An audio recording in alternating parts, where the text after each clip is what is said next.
আমি এক প্যাকেট সাদা সেমাই নিয়েছি। আমি ঝরঝরা সেমাই রান্না করব।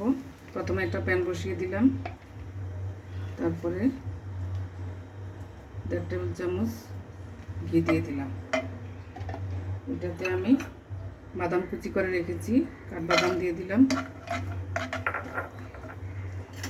আর দিয়ে দিলাম কাজু বাদাম, সাথে দিয়ে দিলাম কিশমিশ। এগুলিকে আমি ভালোভাবে ভেজে নেব।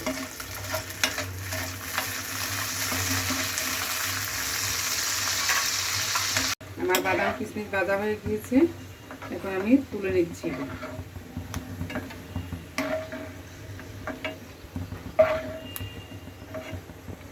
আরও 1 চামচ ঘি দিয়ে দিলাম। আমি এখন সেমাইটা ভেজে নেব।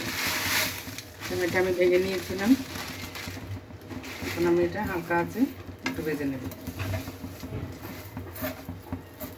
সেমাই ভাজা হয়ে গিয়েছে, এখন আমি 1 কাপ পানি দিয়ে দিচ্ছি।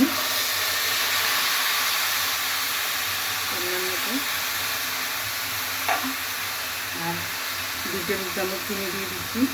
আপনারা চিনি কমিয়ে বাড়িয়ে নিতে পারেন স্বাদ মতো। সামান্য একটু লবণ দিয়ে দিচ্ছি। মিষ্টি জিনিসে একটু লবণ দিলে টেস্ট বাড়ে। আর দিয়ে দিলাম নারকেল কোড়া,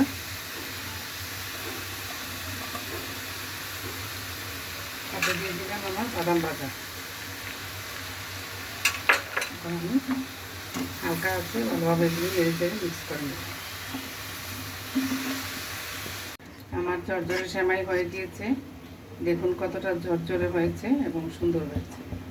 এভাবে আপনারা বাসায় ট্রাই করতে পারেন।